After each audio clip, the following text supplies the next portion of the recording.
बेटा good morning. Good morning sir. बेटा good morning. Good morning sir. ठीक हैं बेटा सब बच्चे? Yes sir. हाँ सर ठीक है सर। आप कैसे हैं बेटा? मैं भी ठीक हूँ। चलिए, तो टॉपिक हमने पिछली क्लास में खत्म कर लिया था। Today we will be starting with the new topic. बेटा नया टॉपिक शुरू करेंगे और टॉपिक रहेगा हमारे पास यहां पर नया। बेटा बताओ कौन सा शुरू कर लें? Consignment accounts. ये टॉपिक आपने पहले नहीं पढ़ा हुआ, यानी 11th और 12th में ये टॉपिक हमारे पास नहीं था। This is the new topic जो आप पहली बार पढ़ रहे हैं। कंसाइनमेंट अकाउंट्स एग्जाम में 8 नंबर से लेकर 12 नंबर तक का क्वेश्चन बेटा लगभग तय है कि एग्जाम में ये क्वेश्चन आपको मिलेगा ही मिलेगा। बहुत कम संभावनाएं हैं कि यहां से क्वेश्चन एग्जाम में ना आए। एग्जाम में पक्का क्वेश्चन यहां से आपको मिल जाएगा। ठीक, लगभग 8 नंबर से लेकर मिनिमम 8 नंबर और मैक्सिमम 12 नंबर तक का क्वेश्चन एग्जाम में यहां से पूछ लेता है। और बेटा जानते हो सबसे बढ़िया बात क्या है? बेटा बहुत ही आसान सा टॉपिक है कंसाइनमेंट अकाउंट। बेहद ही ज्यादा आसान टॉपिक है। आज मैं चर्चा करूंगा आपके साथ पहले बेटा कंसाइनमेंट वर्ड को लेकर। कंसाइनमेंट का मतलब क्या और इससे जुड़े अलग अलग एस्पेक्ट्स मैं यहां पर आपके साथ डिस्कस करने वाला हूं। बेटा शुरू कर दें क्या? चलिए, सबसे पहले तो आप बताइए कंसाइनमेंट वर्ड सुना हुआ है कि नहीं सुना हुआ है? क्या मतलब क्या कंसाइनमेंट का? बेटा सुना हुआ है कि नहीं सुना हुआ? कंसाइनमेंट, बेटा कंसाइनमेंट का मतलब क्या सुना होगा ना पिक्चरों में? मोना, सोने का कंसाइनमेंट आने वाला है, उसे गोडाउन में पहुंचवा दो। बेटा सुना है कि नहीं सुना? बोलो बेटा। कंसाइनमेंट का मतलब क्या होता है? कंसाइनमेंट का मतलब होता है, इन लिटरल टर्म्स अगर बात करें तो कंसाइनमेंट का मतलब है बेटा टू कंसाइन, यानी कि टू सेंड। टू सेंड भेजना, भेजना। There is a difference between भेजना और बेचना। बोलो बेटा ये क्या होता है? To sell. बेटा इन दोनों में फर्क समझ में आता है कि नहीं आता है? बताओ क्या फर्क है दोनों में? जब आप माल भेज रहे हैं, जब आप माल भेज रहे हैं तो ओनरशिप रिमेन्स विद यू। आपने भेजा है बस, और बेचने का मतलब क्या है? आपने ओनरशिप भी ट्रांसफर कर दी है। चलो खैर, कंसाइनमेंट का मतलब क्या हुआ? एक काम करते हैं कंसाइनमेंट को और पढ़ने से पहले कुछ और देखिए। देखिए हुआ क्या, मैंने यहां पर मेरठ में काम शुरू किया। A of Meerut started a business in Meerut. Meerut में काम शुरू किया हमने और धीरे धीरे काम ग्रो करना शुरू हुआ, बिजनेस ग्रो करना शुरू कर दिया। और बेटा मेरे गुड्स इतने पॉपुलर हो गए कि बेटा मुंबई से भी, बी ऑफ मुंबई से भी पार्टी आने लगी मेरा गुड्स परचेज करने। धीरे धीरे गुड्स इतने पॉपुलर हो गए, मेरा ब्रांड इतना पॉपुलर हो गया कि मुंबई के ग्राहक भी मेरे पास परचेज करने आने लगे। लेकिन एक प्रॉब्लम आती थी, जानते हैं क्या प्रॉब्लम? ये कि भाई मुंबई से इतनी दूर से मेरे पास ग्राहक आ रहा है, एक दिन आने में लग गया उसको, फिर मेरठ आया, उसने परचेजेस की, एक दिन और लग गया। अब जब मुंबई से मेरठ आया है भाई, मेरठ में इतनी सारी जगह घूमने फिरने की है, मुंबई में तो कुछ है ही नहीं, तो मेरठ में आया है तो 2-4 दिन और लग जाएंगे यहां पर घूमने फिरने में। बोलो बेटा हाँ, सोच रहे हैं सर मेरठ में कौन सी जगह है ऐसी। 1-2 दिन और लग गए, वापस गया, 1 दिन और लग गया उसको वापस जाने में। अब मैं ट्रांसपोर्ट से माल भेजूंगा तो 6 से 7 दिन और लग जाएंगे। अब देख रहे हैं, इसे अगर माल चाहिए मेरे ब्रांड का, मेरे वाला माल चाहिए, तो इसे कम से कम हफ्ते से 10 दिन का इंतजार करना पड़ेगा। Are you getting my point और नॉट? बड़ी प्रॉब्लम है सर, कहां हफ्ते 10 दिन की प्लानिंग करके चलें। और छोड़ो जी छोड़ो सर, यहीं लोकल में कहीं मुंबई से ही माल परचेज कर लेते हैं, बात बन जाएगी, कौन ही जाएगा मेरठ। जेन्युइन समस्या है, आप कस्टमर की समस्या समझ पा रहे हो? अरे भाई इतना सारा फालतू पैसा खर्च करो, टाइम खर्च करो, रिसोर्सेज खर्च करो, और उसके बाद भी 1 हफ्ते बाद माल आएगा। और छोड़ो जी छोड़ो, होगा बढ़िया होगा, ठीक है, थोड़ा 19-20 क्वालिटी से कॉम्प्रोमाइज कर लेंगे, लेकिन हम मेरठ नहीं आना चाह रहे। बड़ी प्रॉब्लम है इनके साथ। अच्छा, समस्या मेरे साथ भी है, कस्टमर की समस्या तो है ही, अब समस्या मेरे साथ भी है। क्या समस्या है मेरे साथ? मेरे साथ प्रॉब्लम यह है कि मैंने जो माल भेजा मुंबई बी को, अब प्रॉब्लम है मेरी कि भाई पहले माल भेजा मैंने, रास्ते में कुछ टूट फूट हो गई, कुछ और परेशानी आ गई, बी ने मेरा पेमेंट रोक लिया। अब मुंबई जाएं पेमेंट लेने, बड़ी समस्या है। मैंने बहुत तहकीकात कर भी ली थी कि भाई पार्टी कैसी है, सबने बढ़िया रिपोर्ट दी कि कोई दिक्कत नहीं है, पार्टी बढ़िया है, आप मालिक से दे दो, लेकिन मेरी कलेक्शन की प्रॉब्लम भी इंटैक्ट है। इसके पास जा मैं सकता नहीं पेमेंट लेने, फोन कर रहा हूं, आधी बार फोन उठता है, आधी बार वो बिजी है, बोला कल करा दूंगा, परसों करा दूंगा, बड़ी समस्या हो रही है। या बहुत सारे जो मुंबई से मेरे पास ग्राहक आए, उनको तो भाई साहब मना ही कर दिया मैंने देने से। जानते हो क्यों? मैंने कहा जी मैं आपकी तहकीकात करा नहीं पा रहा हूं, और मुझे डाउट है पैसा मिलेगा कि नहीं मिलेगा, सॉरी मैं आपको माल नहीं दे पाऊंगा। आपको दिख रहा है, समस्या ग्राहकों के लिए भी है और समस्या मेरे लिए भी बड़ी सारी है। पहली बात तो बेचूं के ना बेचूं, बहुत सारों को मना करना पड़ गया, असमंजस की स्थिति थी, पता ही नहीं चल रहा पार्टी ठीक है नहीं है, उधार माल मांग रही है कैश, और जिसको बेचा उसके साथ भी अलग समस्या। क्या करें भाई, क्या करें? मैंने क्या किया, मैंने एक नई बिजनेस की पॉलिसी बना डाली। मैंने बिजनेस में एक नई पॉलिसी बनाई। सुनिए क्या, मैंने ये पॉलिसी बनाई कि बड़ी समस्या क्योंकि आ रही है, तो अब एक काम करेंगे, हम मेरठ के आसपास 20 किलोमीटर तक के, एग्जाम्पल बता रहा हूं, 20 किलोमीटर तक के रेडियस में जितने गांव शहर कस्बे आएंगे, वहां से कोई खरीदने आएगा माल तो उन्हें तो माल बेच देंगे, लेकिन कोई बाहर से आएगा तो उसे साफ मना कर देंगे।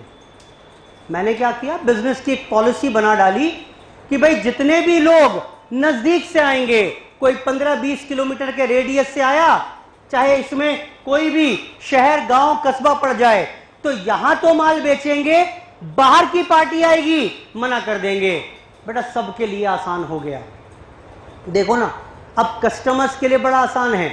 नजदीक के कस्टमर हैं, झट से आते थे 1-8 घंटे में, और मैं माल डिस्पैच कर दिया करता था, यानी सुबह से लेकर शाम तक का माल डिस्पैच हो जाता था। पार्टियों के लिए बड़ी आसानी हो गई। एट द सेम टाइम मेरे लिए भी फायदा हो गया। जानते हो क्यों?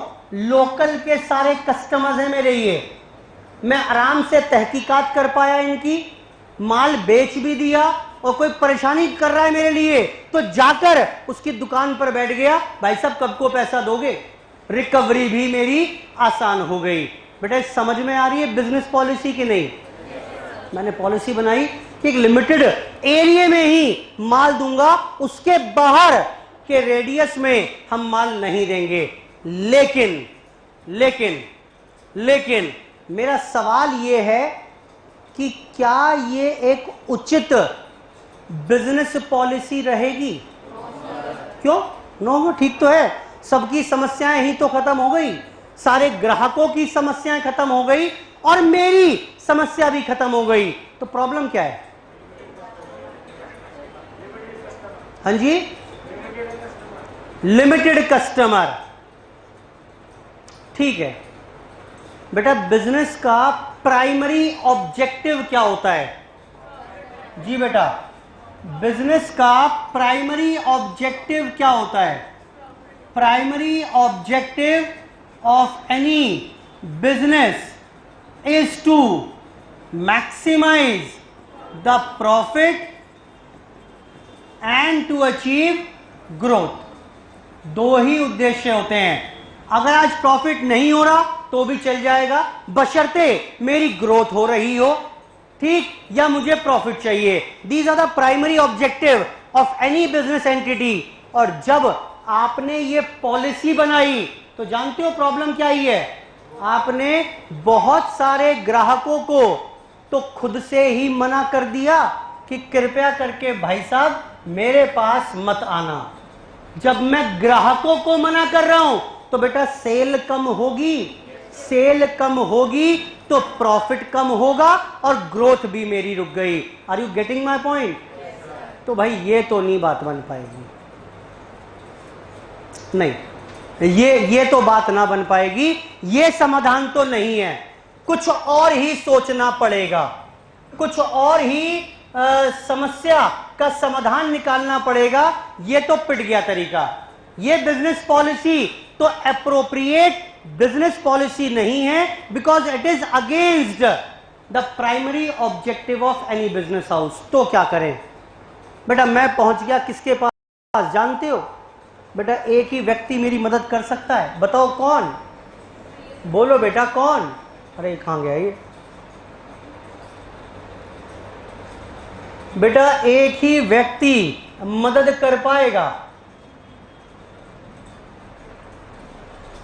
ये लो बेटा, जानते हो व्यक्ति का नाम क्या है? ये लो बेटा बताता हूं मैं कौन है व्यक्ति वो। आप जानते हो उसको भली भांति तरीके से? ये लो,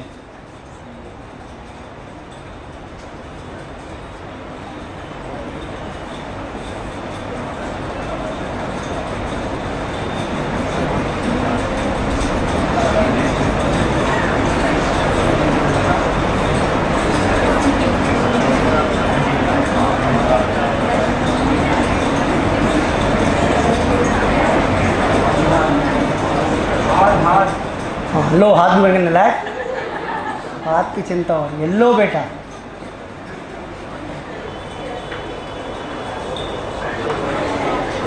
जानते हो बेटा कौन है ये? बोलो बेटा कौन है? ये है बेटा सीए साहब। यही तो वो व्यक्ति हैं जो हर बार मुझे समस्या से बाहर निकालेंगे। लो बेटा मैं पहुंच गया किसके पास? बेटा जल्दी बोलो। मैंने कहा सीए साहब। सर इसकी पैर पतले हो गए, जूते पहना, ये स्लिम फिट जीन्स पहन रखी है इसने। लो चल ठीक है बेटा, तो भावनाओं को समझो। तो बेटा ये सीए साहब के पास पहुंच गए। मैंने कहा सीए साहब बड़ी विचित्र समस्या आ गई। मैंने पूछा, बोला क्या क्या क्या प्रॉब्लम है? मैंने कहा प्रॉब्लम ये है, नाम तो हमारा चल निकला, नाम तो हमारा चल निकला, ग्राहक भी आ रहे हैं दूर से, आना और भी चाहते हैं, लेकिन बहुत सारे ग्राहक तो आ ही नहीं पा रहे। उन्हें पसंद है माल मेरा, लेकिन बोल रहे कौन मेरठ जाएगा, कौन माल खरीदने इतनी दूर जाएगा, कौन टाइम खराब करेगा, कौन फालतू पैसा लगाएगा। कुछ समाधान बताइए, कुछ समाधान बताइए जिससे इन समस्याओं को हम दूर कर पाए। जानते हो सीए साहब ने क्या राय दी मुझे? सीए साहब ने कहा एक काम करो, एक काम करिए, आप ना मुंबई में ही अपना एक ये लो ऑफिस खोल लीजिए। क्लियर है बात? और अब आप क्या करना, आप माल भेज देना मुंबई में। ये जो बंदा आपने अपॉइंट किया है, ये जो ऑफिस है, ये जो मैनेजर है, इसके पास हफ्ते में एक बार, महीने में एक बार, 15 दिन में एक बार, एज पर द रिक्वायरमेंट माल भेज दिया करना। मैंने अच्छा फिर क्या होगा? देखो ना, सारी समस्याएं खत्म हो गई। जितने भी मुंबई के ग्राहक हैं सीधे यहां पहुंच जाएंगे। बोलो बेटा, ये तो लोकल का ही आदमी हो गया इसके लिए। अब बोलो बेटा, 1 आध घंटे में पहुंच जाएंगे मुंबई के जितने भी कस्टमर हैं और माल पसंद करेंगे हाथ के हाथ। आप बेटा डिस्पैच भी कर पाओगे। जिस ट्रांजैक्शन को प्रोसेस होने में पहले हफ्ते से 10 दिन लग रहे थे, वो अब चंद घंटों में सेटल हो जाएगी। बोलो बेटा, पहली बात। बहुत सारे ग्राहकों की समस्याएं तो खत्म हो गई। दूसरा, आपको भी फायदा है। मैंने कहा जी मुझे क्या फायदा है? देखो ना, बहुत सारे कस्टमर जो पहले नहीं आ पा रहे थे डिस्टेंस के वजह से, वो सारे भी आने शुरू हो जाएंगे अब। हाँ भाई, ये बात तो ठीक कह रहे हो। एक और फायदा भी है आपको। पहले कलेक्शन में बड़ी प्रॉब्लम थी डिस्टेंस के वजह से। अब क्योंकि यहां पर बेटा ये लोकल बंदा आपका बैठा हुआ है जिसके पास आपने माल रखवाया है, अगर कोई पार्टी परेशान करेगी भी तो झट से जाकर ये पैसा कलेक्ट भी कर पाएगा। बोलो बेटा, इस एक व्यक्ति को मुंबई में मैंने अपॉइंट कर दिया, कुछ जगह लेकर दे दी, और इस एक व्यक्ति के आते ही मेरी सारी की सारी समस्याएं खत्म हो गई और मेरा प्राइमरी ऑब्जेक्टिव भी डिफीट नहीं हुआ। पिछले वाले तरीके में प्राइमरी ऑब्जेक्टिव डिफीट हो रहा था। अब देखो, समस्याएं भी खत्म हो गई और धंधा भी बढ़ रहा है, ग्रोथ भी हो रही है, प्रॉफिट भी बढ़ेगा। बेटा क्लियर है बात? अब ये जो व्यक्ति आपने अपॉइंट किया, आपने इस बार क्या किया? देखो, पहले क्या कर रहे थे? पहले सीधा माल बेच रहे थे। बोलो हाँ, बोलो बेटा, पहले सीधा माल बेच रहे थे कस्टमर को। अब क्या किया आपने? अब आपने कस्टमर को माल बेचा। कैसे बेचा? Through an agent. आपने तो अपने एजेंट पर, जो बंदा था, मैनेजर था, उसको माल दे दिया और उसने फिर कस्टमर को माल बेचा। ठीक। Now this whole arrangement where the goods are sold to the customers through an agent is called, बेटा इसे कहेंगे क्या? Consignment. The person who sends the goods, जिसने माल भेजा, उसे क्या कहिएगा? Consignor. And the person to whom the goods is sent is called the consignee। बेटा देखना समझ में आ रहा है कि नहीं आ रहा? द गुड्स, इस बार दोबारा से मैंने बॉम्बे वाले ग्राहकों को, ये कौन है बेटा? ये कौन है? ये है बेटा कस्टमर्स। इस बार फिर से कस्टमर्स को माल बेचा, लेकिन किसके थ्रू बेचा है? एजेंट के थ्रू बेचा। तो now this is called consignment या कंसाइनमेंट, और the person who sends the goods is called the consigner. The person to whom the goods is sent is called the consignee। अच्छा एक बात बताइए, ये कंसाइनी को, कंसाइनी ने पूछा सर ये मैं आपके लिए काम कर रहा हूं, माल बेच रहा हूं, कलेक्शन लेकर आऊंगा, जिम्मेदारी मेरी है, तो बेटा क्या मैं इसे प्रॉफिट शेयरिंग रेशो दूंगा क्या? ऐसी पूछूं जनरली मैं आपसे। बोलो बेटा, कैसे प्रॉफिट शेयरिंग रेशो देंगे? क्या दीजिएगा? ऑब्वियस सी बात है, either he is entitled to a salary और कमीशन। बेटा यही तो एक चीज देंगे, यानी relationship between the consignor and consignee is that of, बेटा क्या होगी relationship? Is that of principal and agent. Principal and agent. फिर सुनिए बेटा, सैलरी देना पसंद करोगे या कमीशन देना पसंद करोगे? सैलरी देना पसंद करोगे? मुंबई बैठा है ये, इसे सैलरी देना पसंद करोगे या कमीशन देना पसंद करोगे? बेटा मैं कमीशन देना पसंद करूंगा। सोचो ना, अगर आपने तनख्वाह फिक्स कर दी इसकी 10,000 रुपया महीना, अब ये कितने बजे आ रहा है, कितने एफर्ट्स लगा रहा है, काम कर रहा है ठीक से नहीं कर रहा, मेरठ में बैठकर इसको कंट्रोल कर पाना मेरे लिए कठिन हो जाएगा। तो इट इज बेटर कि मैं हमेशा क्या दूंगा बेटा इसे? हमेशा कमीशन देना पसंद करूंगा। भाई जितना काम करोगे उसके मुताबिक अपना पे आउट मुझसे ले जाओ। ज्यादा सेल की ज्यादा कमीशन, कम सेल की कम कमीशन। बेटा क्लियर है? कम से कम मेरी सिरदर्दी बच जाएगी सारी, कि भाई सुबह फोन करके पूछ रहा हूं भाई साहब पहुंच गए? अच्छा आज कितनी सेल हुई? अच्छा आज सेल क्यों नहीं हुई? अच्छा आज क्यों नहीं पहुंचे? तबीयत कब तक खराब रहेगी? And so on. क्लियर है बात? अब क्योंकि इसे कमीशन मिलने वाला है, ये खुद से अपने सारे एफर्ट्स ऑन रखेगा। और इसीलिए मैंने क्या कहा, रिलेशनशिप कैसी है? एम्प्लॉयर एम्प्लॉय वाली नहीं है बेटा। एम्प्लॉयर एम्प्लॉय का मतलब क्या होता है? सैलरी मिलेगी, काम कम ज्यादा करो वो मेरे ऊपर है। लेकिन यहां पर रिलेशनशिप कौन सी है बेटा? Is that of principal and agent. I hope ठीक है इतनी बात। एनी प्रॉफिट और लॉस, कोई नुकसान हो गया, कल को किसी पार्टी ने पैसे नहीं दिए, माल टूट गया, खराब हो गया, आउट ऑफ फैशन हो गया, या कोई भी और नुकसान किसी और प्रकार का हो गया, वो लॉस कौन बेयर करेगा? कंसाइनर या कंसाइनी?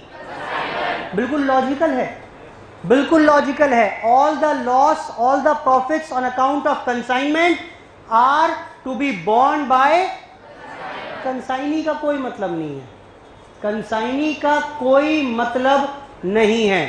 बेटा कल को किसी पार्टी ने पैसा नहीं दिया,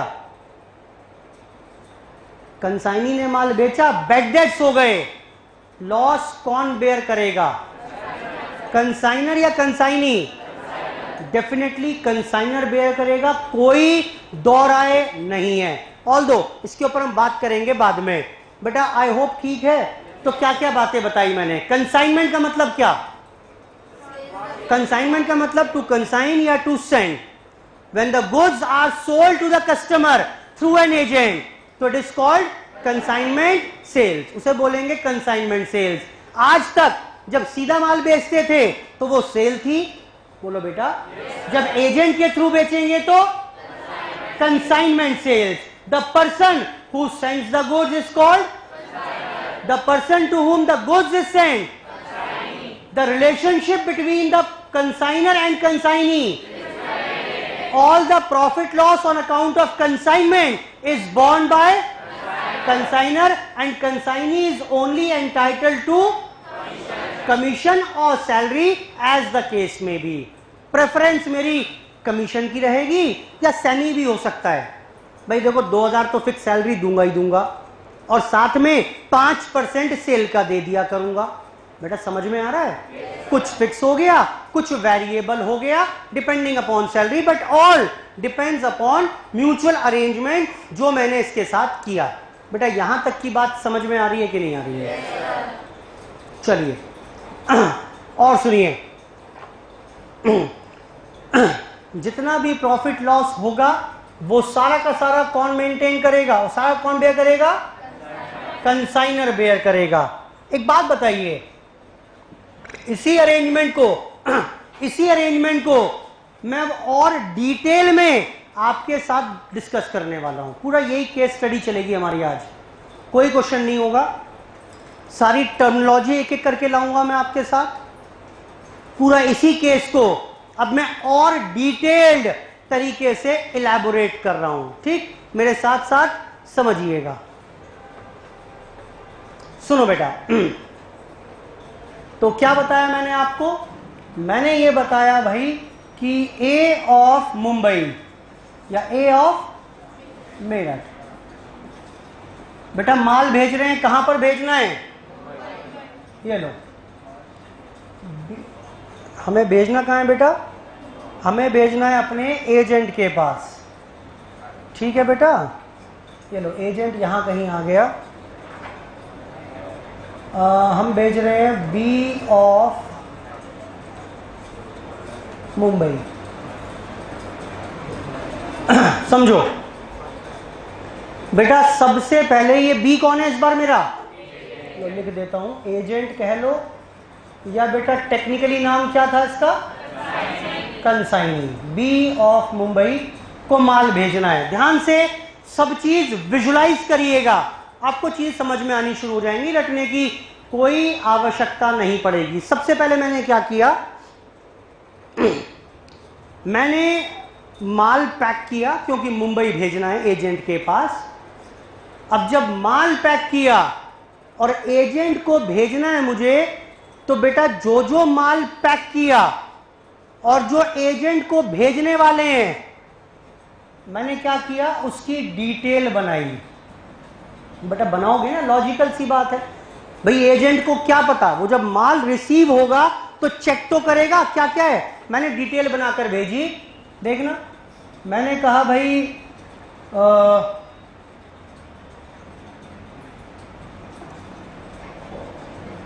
लेट्स से बैट भेजे हैं मैंने 100 पीस 200 रुपए से 20,000 रुपए के।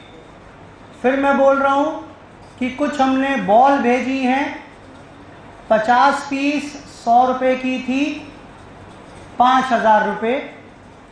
फिर मैं बोल रहा हूं कुछ क्या भेजा हो बताओ? लो बेटा, और बोल रहा हूं कुछ ग्लव्स भेजे हमने 10 पीस 500 रुपए के हिसाब से 5,000 रुपए के। फिर ऐसे ही हमने कुछ विकेट्स भेजे भाई। मेरठ में स्पोर्ट्स हब है, जानते हैं कि नहीं जानते हैं? पूरे एशिया में सबसे बड़ी मार्केट है मेरठ, ठीक? तो मुंबई माल भेज रहा हूं मैं, ये सारा माल प्रोक्योर किया मैंने, और ये सारा माल बेटा मैंने मुंबई भेज दिया। बेटा कितने का भेजा माल, ये जरा बताना, कितने का बैठ रहा है? 30,500 रुपए का माल मैंने एजेंट को भेज दिया। और ये क्या बना डाली बेटा उसकी, मैंने डिटेल्स बना दी। बोलो बेटा।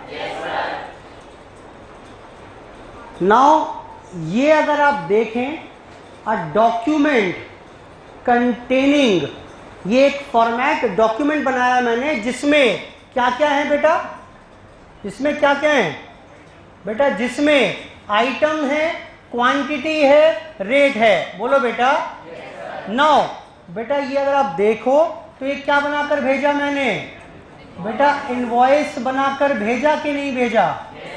मैंने क्या किया, जो माल मैं भेज रहा हूं एजेंट के पास, वो माल कौन कौन सा है, किस किस रेट का है, ये इनवॉइस बनाकर भेज दिया।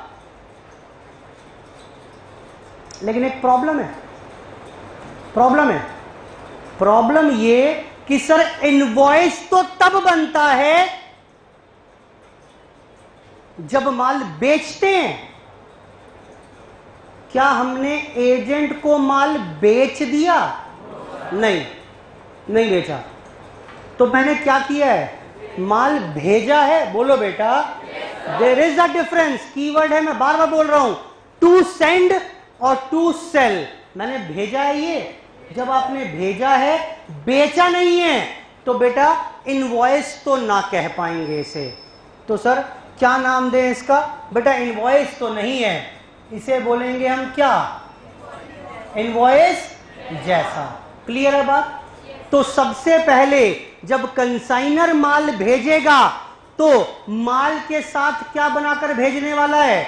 A document which is called invoice जैसा। सॉरी वो बात हुई क्या? कोई नाम है, हम ये लिख कर आएंगे पेपर में कि कंसाइनर विल सेंड इनवॉइस जैसा टू कंसाइनी। बात तो ठीक कह रहे हो सर, कोई नाम बताओ इसका अच्छा सा नाम। इनवॉइस तो ठीक नहीं है, इनवॉइस जैसा भी ठीक नहीं है, लाइक इनवॉइस नहीं वो भी ठीक नहीं लग रहा, सिमिलर टू इनवॉइस नहीं वो भी नहीं जम रहा, परफॉर्मा इनवॉइस। लो बेटा क्या नाम रखा बेटा मैंने इसका? क्लियर है बात?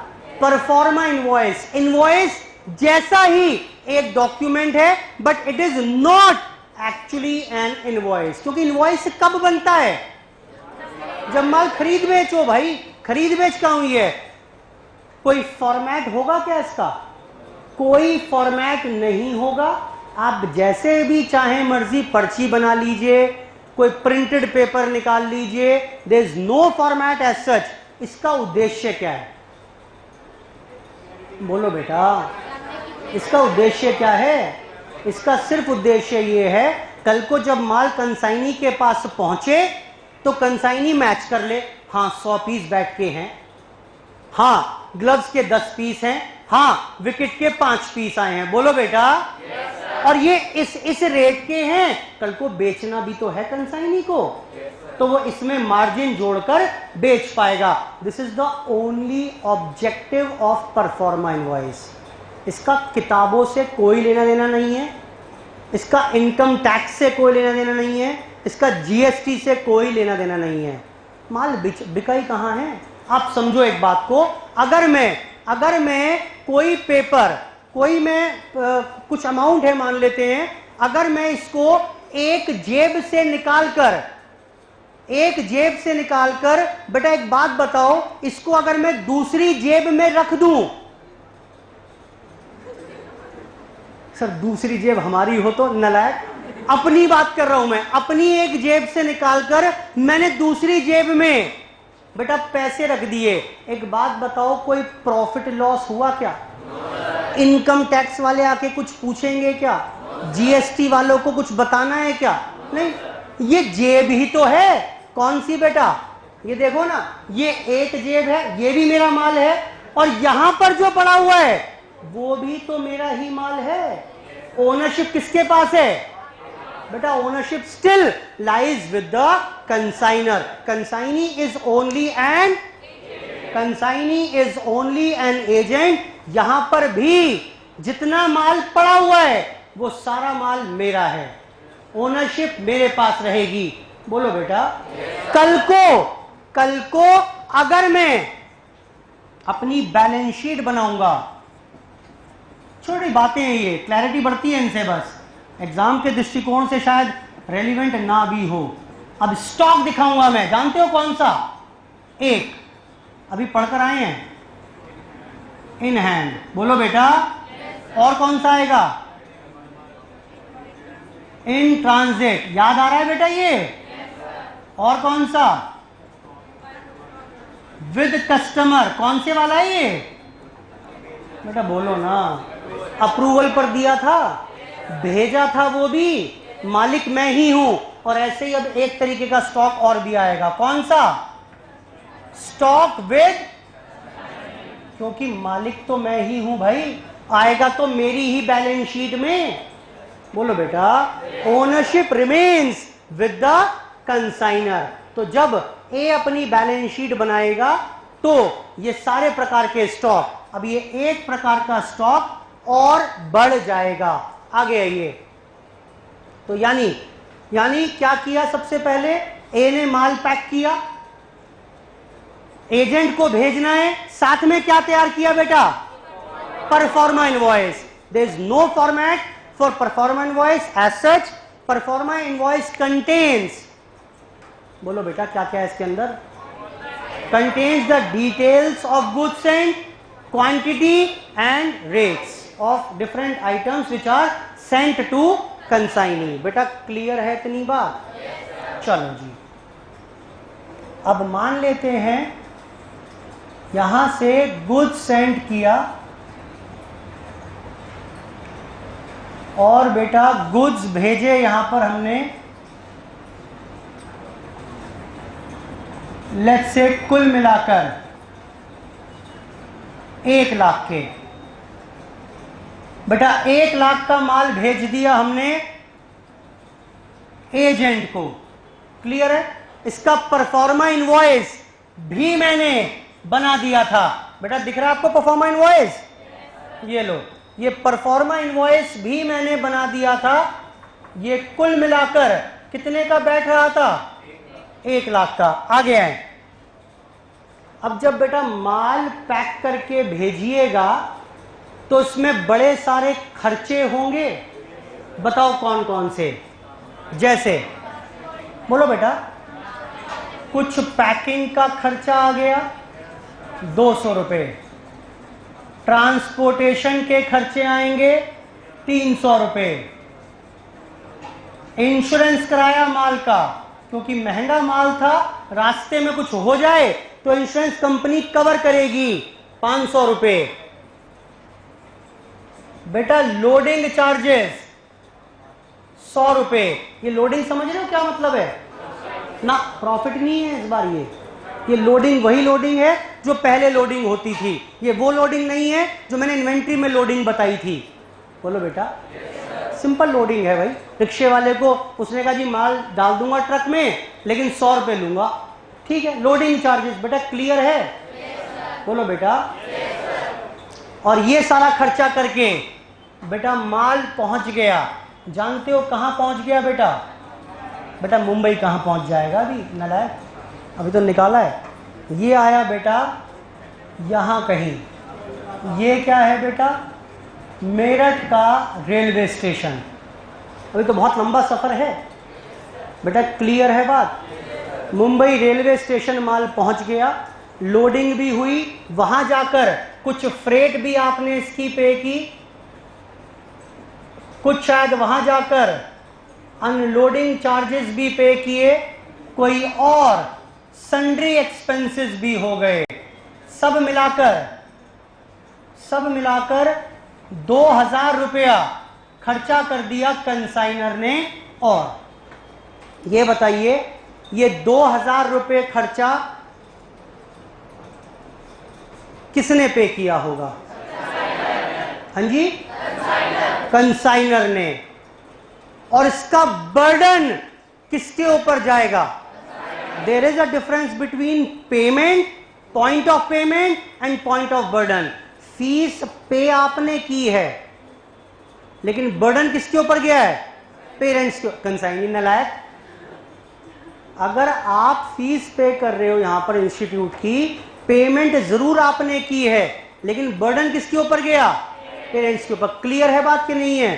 दोनों चीज अलग अलग होती है। फिलहाल ये 2000 रुपए बेटा बताना किसने पे किए? सब चीज बहुत रेलिवेंट है, फर्जी बात नहीं उतारा कुछ भी।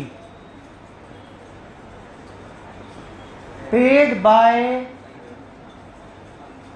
कंसाइनर। दूसरी बात, बॉर्न बाय कंसाइनर। कुछ भी बोल रहे हो जो मैंने मेरा नलायक। Born by consignor. बेटा बोलो भाई, मैं ही पे करूंगा और बर्डन भी मेरे ऊपर ही आएगा, यानी मेरे को ही बेयर करने हैं चार्जेस ये। चलो जी, अब माल पहुंच गया रेलवे स्टेशन और बेटा रेलवे स्टेशन से निकल गया, जानते हो कहां के लिए? बेटा मुंबई के लिए। मुंबई के लिए माल निकल चुका है। लो बेटा देखना, यहां थोड़ा दूर करता हूं मुंबई, बी ऑफ मुंबई। यहां हमारा क्योंकि एजेंट है, तो बेटा जब यहां से रेलवे स्टेशन से बेटा ट्रेन निकलेगी तो बताना बेटा अब क्या होगा? लो सर, होना क्या है? माल लोड किया हुआ है बेटा ट्रेन में, ये लो बेटा,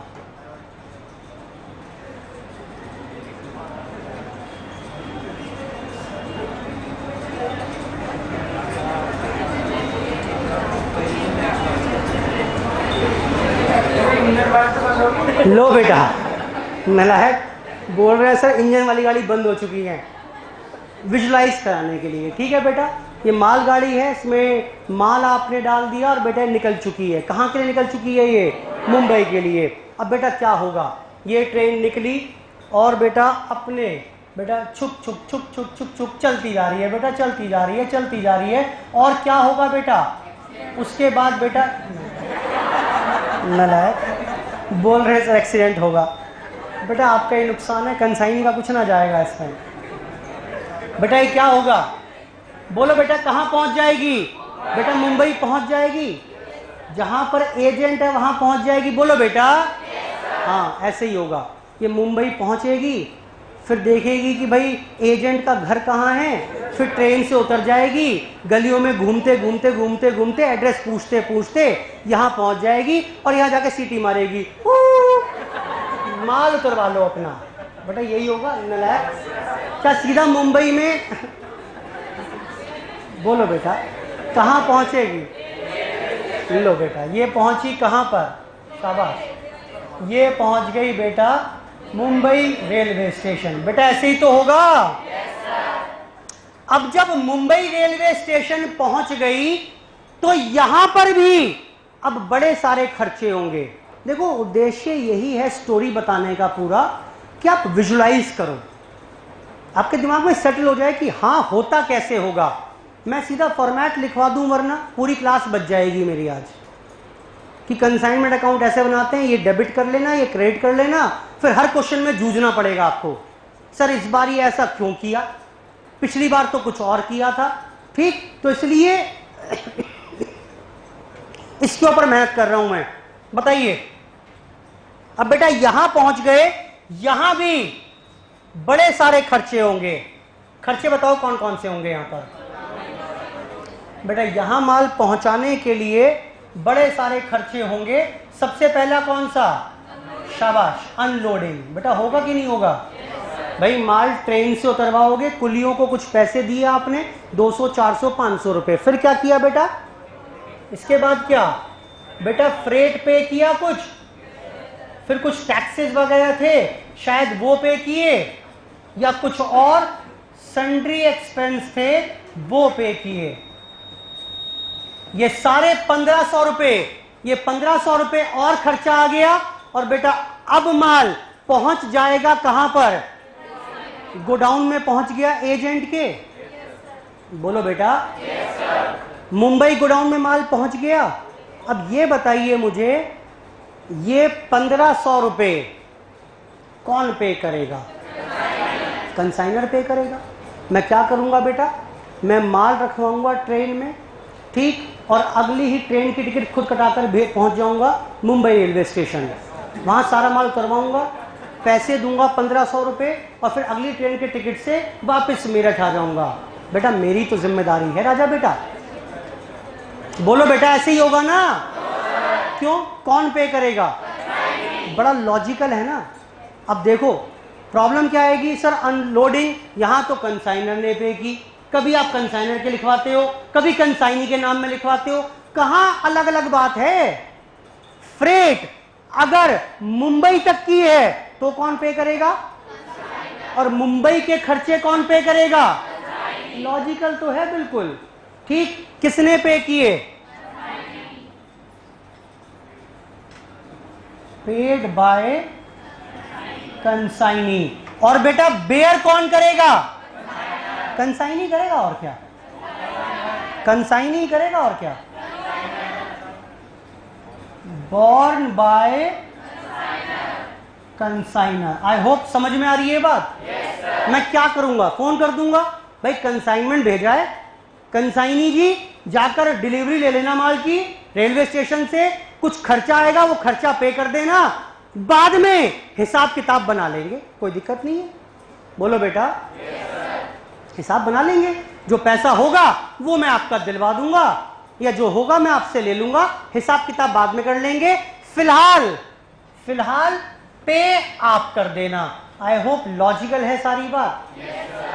अब ये चैलेंज तो नहीं आएगा ना कि अनलोडिंग कभी वो पे करता है कभी वो पे करता है। अरे जितने कंसाइनर के खर्चे होंगे उसकी जगह पर वो वही पे करेगा। अल्टीमेटली बेयर इसे ही करने हैं, और कंसाइनी के जगह के खर्चे कौन पे करेगा? कंसाइनी। वो अलग बात है, उसका बर्डन किसके ऊपर जाएगा? बेटा पहुंच गया माल एजेंट के पास, ठीक, एजेंट के पास माल पहुंच गया। अब देखो आगे इसके बाद, एजेंट के पास माल पहुंच गया। अब गोडाउन में भी कुछ खर्चे हुए, जैसे कौन से? जैसे यहां पर कुछ हमने स्टाफ रखा हुआ था, उसकी सैलरी, कुछ रेंट था, कुछ और सन्ड्री एक्सपेंस थे। क्लियर है? ये सब मिलाकर 1200 रुपए हो गए। आप देखो, मैं एक चीज नोटिस की हो आपने, मैं बार बार जान के लिख रहा हूं। ये देखो, मैंने यहां भी लिखा सन्ड्री एक्सपेंस, मैंने यहां भी लिखा सन्ड्री एक्सपेंस, यहां भी लिखा सन्ड्री एक्सपेंस। बोलो बेटा, ठीक, ध्यान रखना इस बात को। सन्ड्री एक्सपेंस का मतलब सारे एक्सपेंस हो गए, कोई भी और। अब ये बताओ, ये वाले खर्चे कौन पे करेगा? कंसाइनी पे करेगा। लॉजिकल है भाई, मुंबई का जो खर्चा है गोडाउन का, वो कंसाइनी पे करेगा।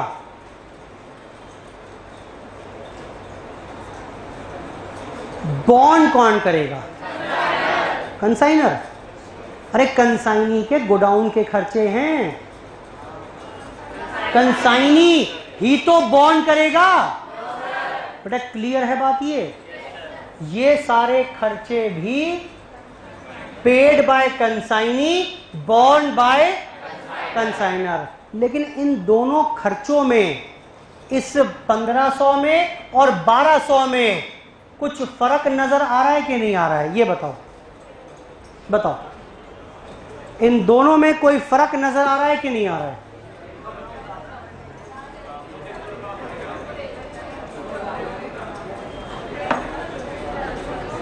बोलो बेटा,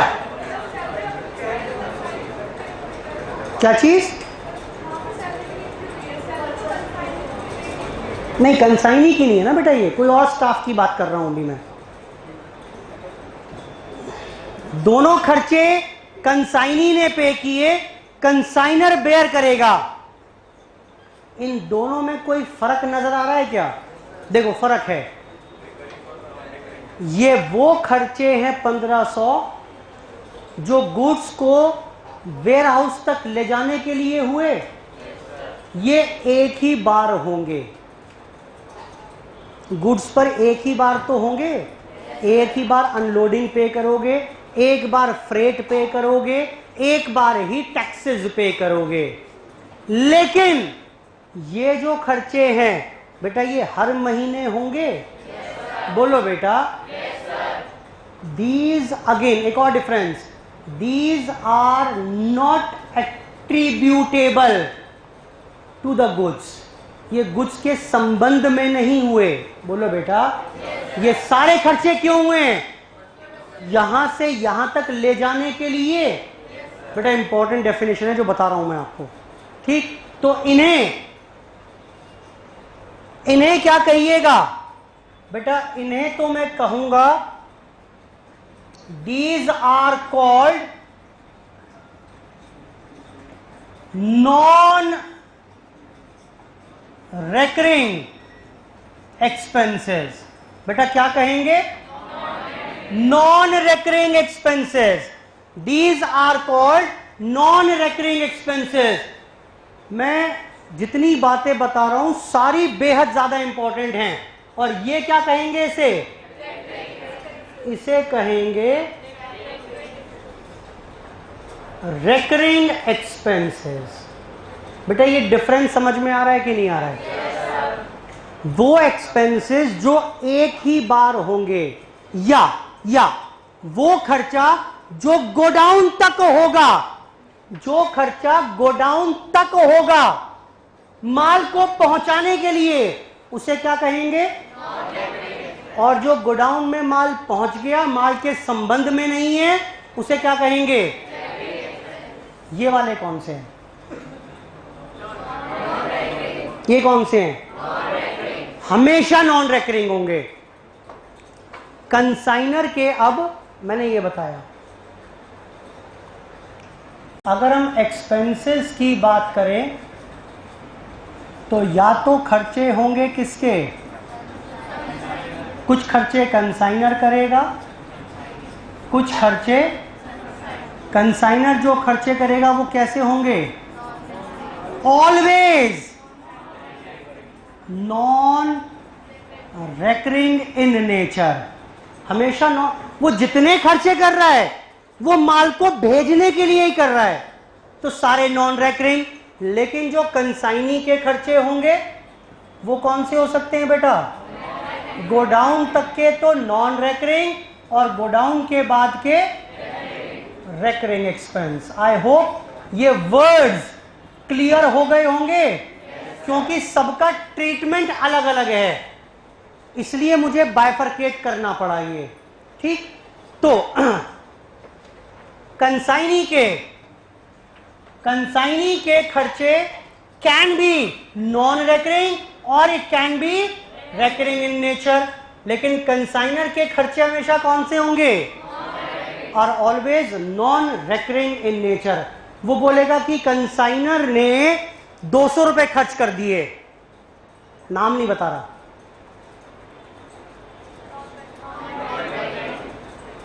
रेकरिंग होंगे नॉन रेकरिंग?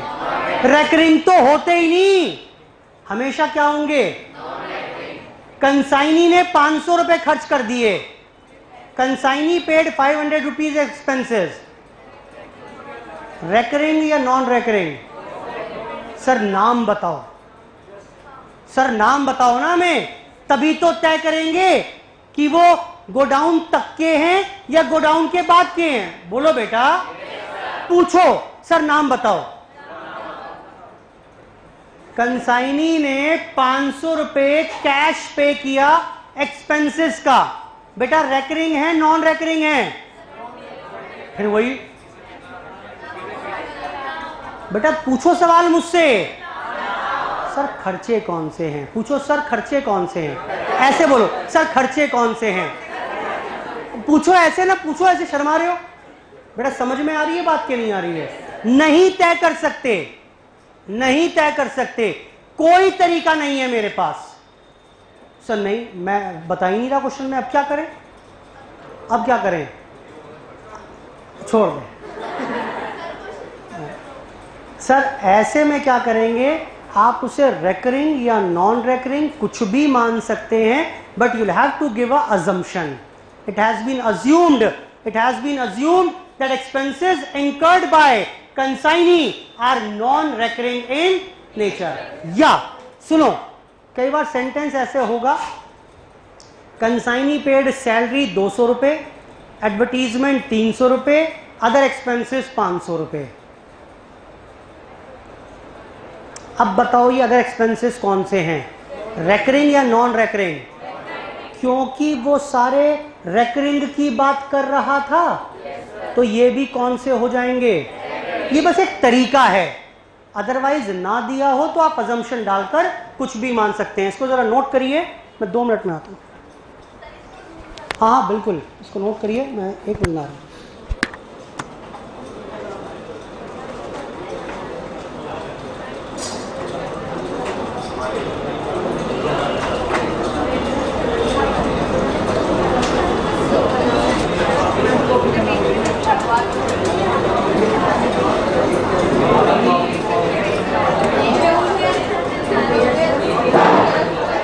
जी बेटा,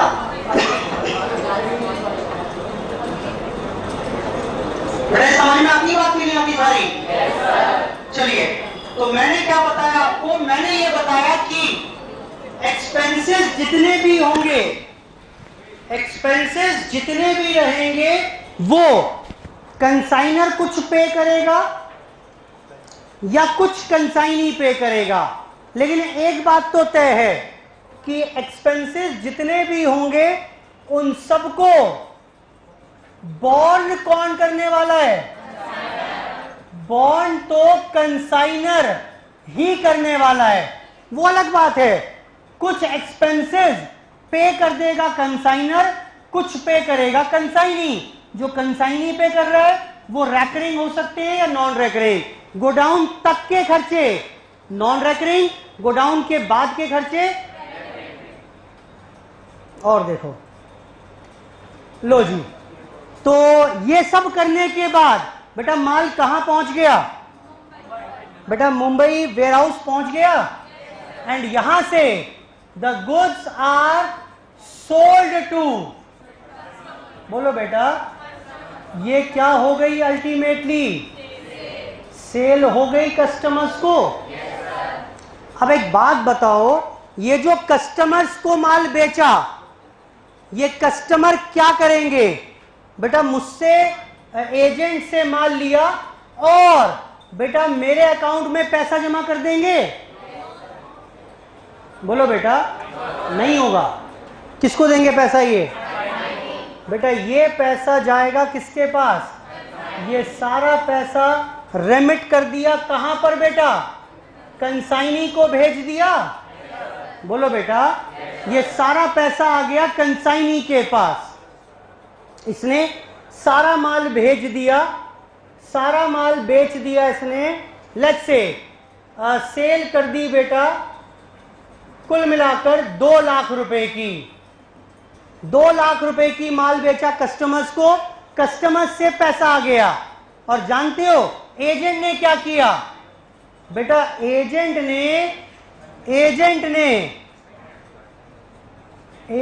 ने वापस मुझे कैश भेज दिया। कैश सेंड 1,80,000 रुपए। बेटा इतना देखते ही मैं तो आग बबूला हो गया। मैंने कहा एजेंट ये क्या किया?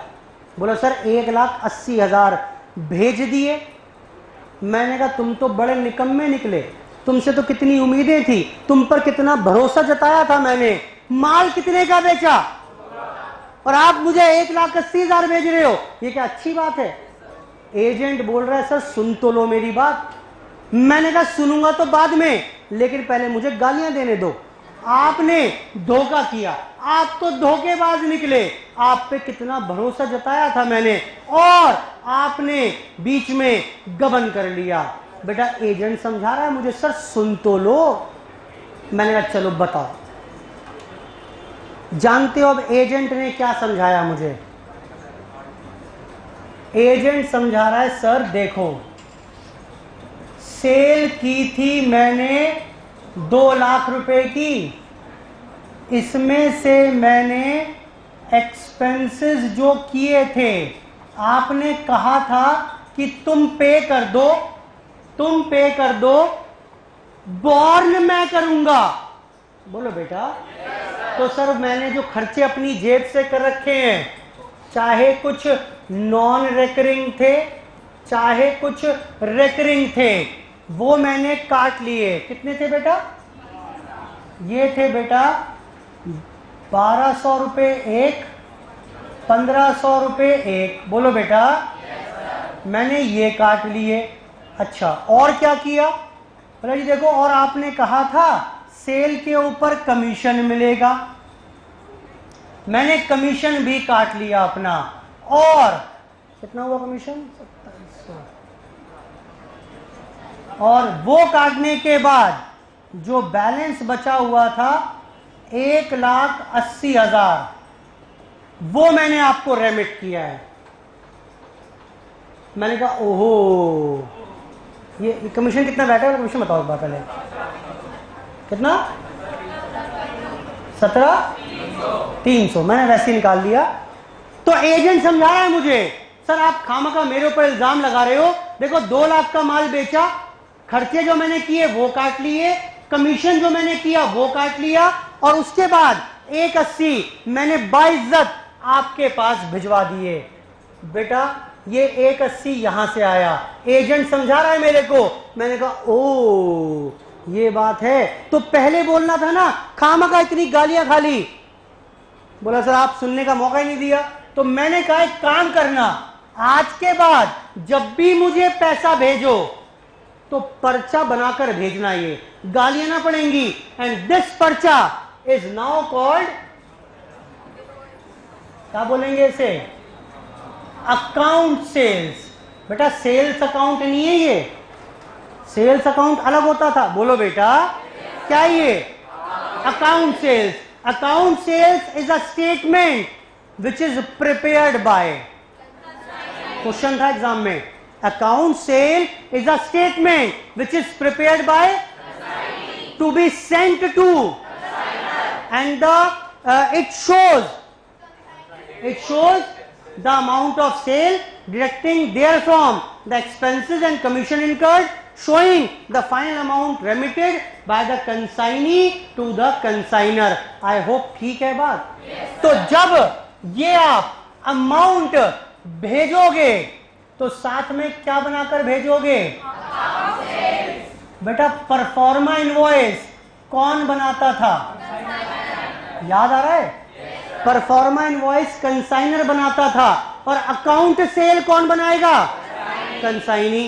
फॉर्मेट दोनों का कोई स्पेसिफिक नहीं है। परफॉर्मा इनवॉइस में डिटेल्स होती थी गुड्स सेंट की, और यहां पर अकाउंट सेल में क्या होगा, डिटेल्स होंगी कैश रेमिटेड की, कि जो कैश रेमिट मैं कर रहा हूं वो किस प्रकार से कैलकुलेट किया गया। आई होप समझ में आ रही है बात ये? yes, बोलो बेटा। yes, ये पूरी स्टोरी मैं समझ रहा हूं अब दिमाग में सेट हो गई होगी। वेरियस टर्मिनोलॉजी इन्वॉल्व, बेटा इसको कंप्लीट कर लो। वही है वैसे, एक चीज, एक आध चीज और बढ़ाई है उसमें, इसमें अकाउंट सेल का फॉर्मेट बनवा दूंगा अभी।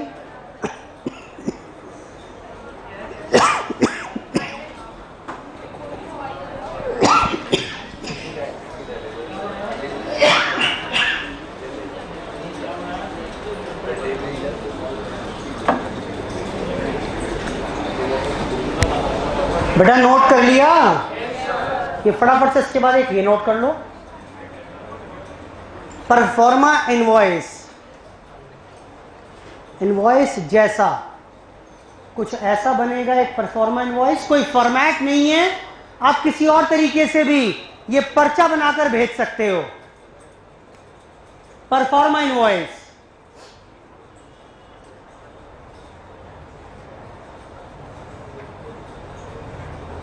नोट करो बेटा इसको भी।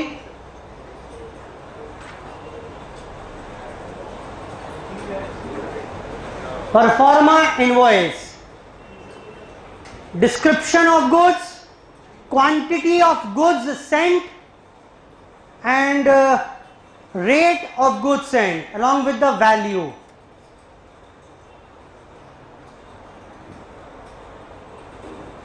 along with the value।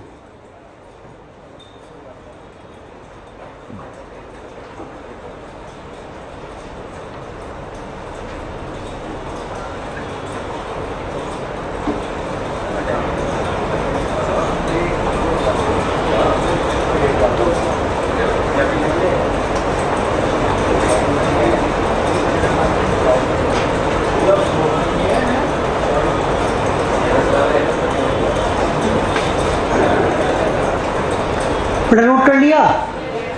इसके बाद एक्सपेंसेस, बेटा बनाओ उसे भी।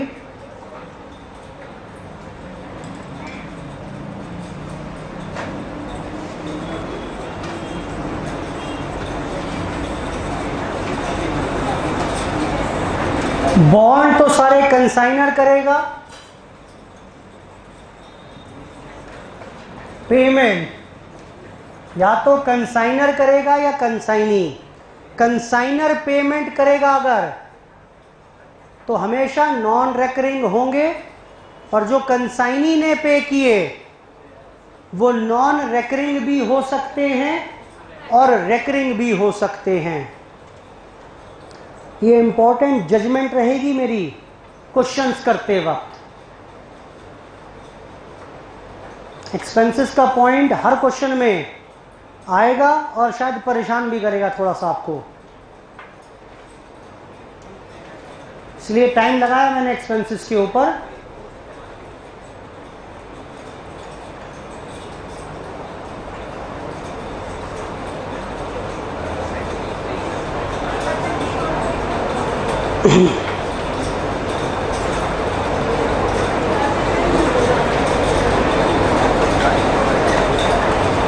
थोड़ा नोट कर लिया भी। इसके बाद ये और कर लीजिए, अकाउंट सेल्स। अकाउंट सेल्स कौन प्रिपेयर करेगा इसे?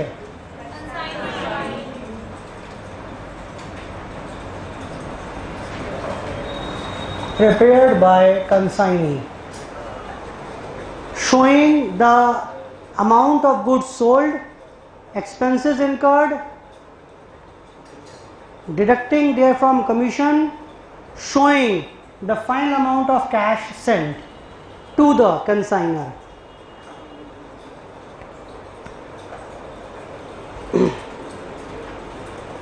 सिर्फ एक केस स्टडी ली मैंने आपके सामने, उसके मदद से डिफरेंट एंगल्स की मैंने डिस्कशन की आपके साथ।